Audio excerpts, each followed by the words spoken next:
అందరికీ praise the lord. ఈరోజు మనము లేవియా కాండం 5వ అధ్యాయాన్ని ధ్యానం చేసుకుందామండి.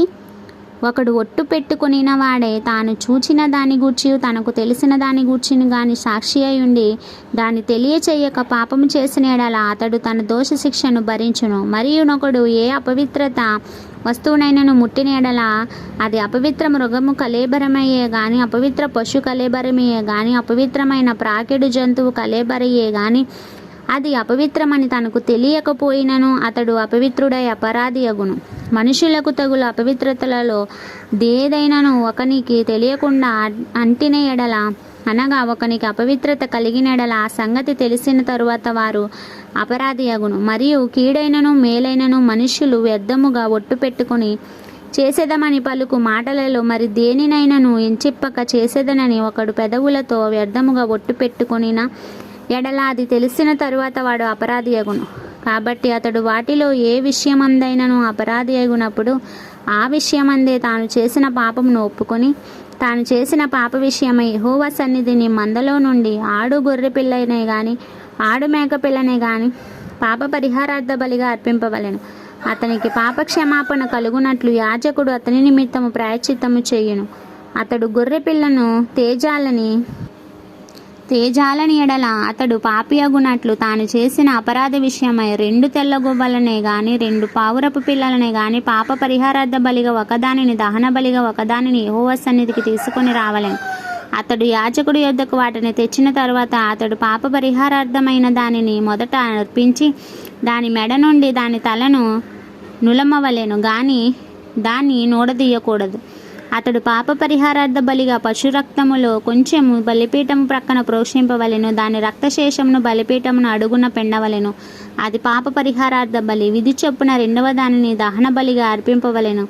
అతడు చేసిన పాపము విషయమై యాజకుడు అతని నిమిత్తము ప్రాయశ్చిత్తము చేయగా అతనికి క్షమాపణ కలుగును. 2 తెల్ల గువ్వలైనను 2 పావురపు పిల్లలైనను తనకు దొరకని ఎడల పాపము చేసిన వాడు తూమెడు గోధుమ పిండిలో 10వ వంతును పాప పరిహారార్థ బలి రూపముగా తేవలెను. అది పాప పరిహారార్థ బలి గనుక దాని మీద నూనె పోయవలదు, సాంబ్రాణి దాని మీద ఉంచవలదు. అతడు యాజకుని యొద్దకు దాన్ని తెచ్చిన తరువాత యాజకుడు జ్ఞాపకార్థముగా దానిలో పిడికెడు తీసి యెహోవాకు అర్పించు హోమద్రవ్యముల రీతిగా బలిపీఠం మీద దాన్ని దహింపవలెను.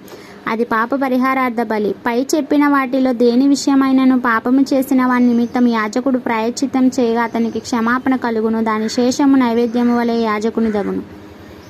మరియు యెహోవా మోషేకి ఇలా సెలవిచ్చెను. ఒకడు యెహోవాకు పరిశుద్ధమైన వాటి విషయములలో పొరపాటున పాపము చేసిన ఎడల తాను చేసిన అపరాధమునకు నీవు ఏర్పరచు వేల చొప్పున పరిశుద్ధమైన తులముల వెలువగల నిర్దోషమైన పొట్టేళ్లను మందలో నుండి పాప పరిహారార్థ బలిగా యెహోవా యొద్దకు వాడు తీసుకొని రావలెను. పరిహారార్థ బలిగా యెహోవా యొద్దకు వాడు తీసుకొని రావలెను. పరిశుద్ధమైన దాని విషయములో తాను చేసిన పాపముల వలని నష్టమునిచ్చుకొని దానితో 5వ వంతు యాజకునికి ఇయ్యవలెను. ఆ యాజకుడు అపరాధ పరిహారార్థ బలియగు పొట్టేళ్లను అతని నిమిత్తము ప్రాయశ్చిత్తము చేయగా అతనికి క్షమాపణ కలుగును. చెయ్యకూడనిదని యెహోవా ఆజ్ఞాపించిన వాటిలో దేనినైనను చేసి ఒకడు పాపి అయిన ఎడల అది పొరపాటున జరిగినను అతడు అపరాధి అయి తన దోషమునకు శిక్ష భరించును.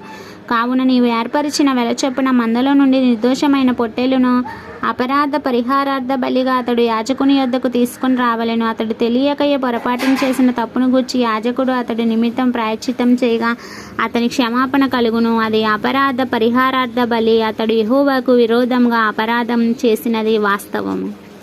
ఇంతటితో ఈ పరిశుద్ధ వాక్యము మనలను దీవించి ఆశీర్వదించునుగాక. ఆమేన్.